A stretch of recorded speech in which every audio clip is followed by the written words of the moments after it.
were sitting at the kitchen table when your dad said something that stopped you cold. It wasn't a lecture. It wasn't a fight. It was just one sentence. And yet nothing about money has ever felt the same since. Most people never get that moment. They spend their whole adult lives guessing, copying what their parents did with money, or doing the complete opposite without ever really stopping to think about why. They earn money, they spend money, they stress about money, and they keep wondering why it never feels like enough. Here's the thing. The answer is almost never in your bank account. It's in a conversation you never had, or one you had without really listening. This is the story of the conversation that changed everything for me. Not because my dad was some kind of money expert, not because he gave me a secret formula, but because he said the one thing nobody had ever told me. And suddenly, for the first time, money actually made sense. I grew up in a house where money was never talked about. That's not unusual. A psychologist named Dr. Brad Klontz has studied what he calls money scripts. Basically, the hidden beliefs about money that we pick up as kids and carry into adulthood without even knowing it. His research found that most people have never stopped to question their beliefs about money at all. They just inherited them from their parents, from silence, from watching what the grown-ups around them did or didn't do. My dad wasn't a rich man. He worked the same job for 31 years. He drove used cars. He brought his lunch to work, and he never once talked about money in front of us kids. Not what he earned, not what the bills cost, not what he had saved. Money was invisible in our house, which meant to my child brain, money was either something to be ashamed of or something to be afraid of, probably both. So I grew up and did what most people do. I spent what I earned. I avoided looking at my bank account. When I knew the number was low, I told myself I'd start saving, once I made more money. Then I made more, and I still didn't save about received because the amount never felt like quite enough, and I didn't understand why. Then one afternoon, I sat down across from my dad at that kitchen table, and I asked him something I'd never asked before. I asked, "Did you ever feel like you were bad with money?" He looked at me for a long moment. Then he said quietly that he had been terrified of money his entire life, that when he was 12 years old, his own father had made a bad investment and lost everything. The family went hungry for 2 winters. Every dollar he ever earned after that, he held onto with both hands, not because he was disciplined, because he was afraid. Fear, he told me, is not a strategy, but it was the only one I ever had. That was the sentence that broke something open. Because my whole life, I had looked at my dad's careful, cautious way with money and thought, that's wisdom. That's just how a smart person handles money. But it wasn't wisdom. It was survival. And those two things are not the same. Experts call this inherited financial trauma. The idea is simple. The way your parents acted around money doesn't get passed down through lessons or lectures.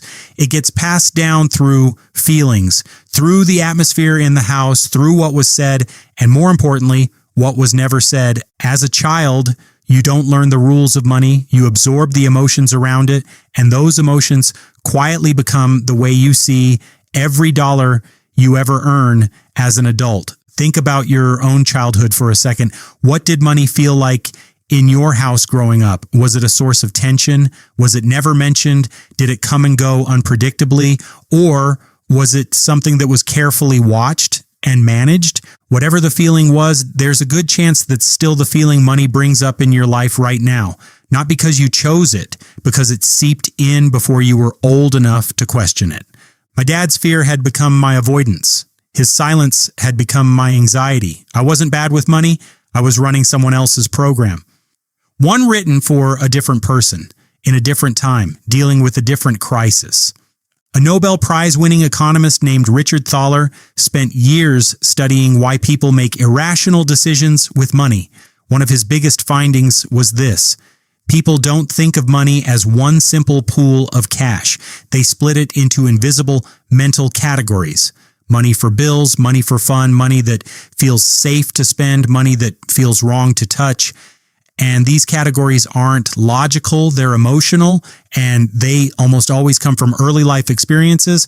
What my dad had unknowingly taught me was to divide money into just 2 buckets: money you desperately need to survive, and money that could disappear at any moment. There was no bucket for money as a tool, no bucket for money you can shape and grow and direct. It was either precious or it was precarious, nothing in between. And after that kitchen table conversation, I started asking my dad more questions, not about numbers. I didn't ask how much he made or how much he had saved. I asked about decisions. I asked him about specific moments in his life, financial choices he had made, and what he was feeling at the time. And slowly, a picture came together. A man who had made almost every money decision from a place of fear. Fear of losing everything, fear of not having enough, fear of ending up like his own father. He had never once been taught to think about money from a place of choice. A financial therapist named Barry Tesler puts it like this: before any practical money plan can actually work in your life, you have to look at the emotional story you're carrying. The budget comes second, the story comes first. Because if your story is built on fear or shame or scarcity, no budget in the world will fix it. You'll undermine yourself, not on purpose, but automatically, because the story is always louder than the plan. My dad's story was fear. Mine had quietly become the same. But here's what else that conversation gave me. It gave me the chance to decide what my own story would be going forward. This is the thing nobody tells you about money. The basic rules aren't complicated. Spend less than you earn. Build up savings as a cushion. Invest a little consistently over time. Avoid high interest debt. These aren't secrets. They're written in 1,000 books. And yet most people who know these rules still don't follow them. Why? Because the problem was never about information. It's about emotion. It's the story running quietly underneath your budget.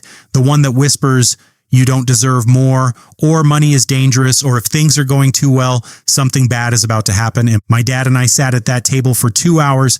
He told me things about his childhood I had never known. I told him things about my own money anxiety I had never said out loud.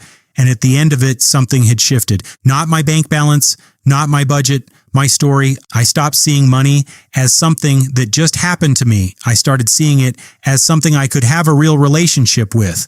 A complicated, emotionally messy relationship, but a conscious one I was choosing.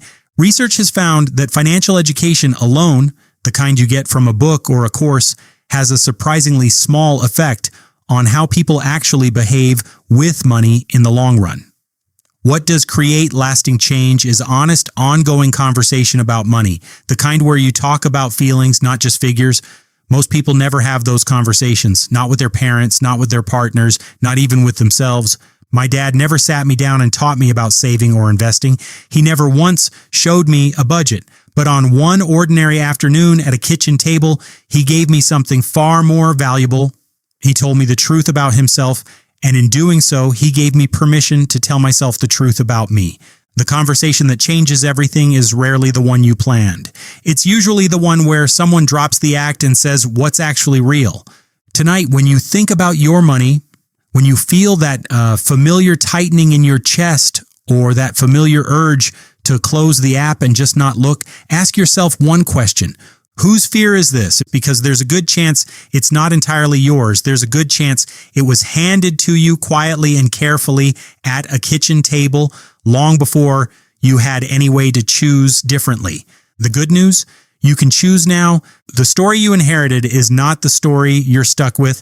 That was the conversation at the kitchen table, and nothing about money has ever felt the same since.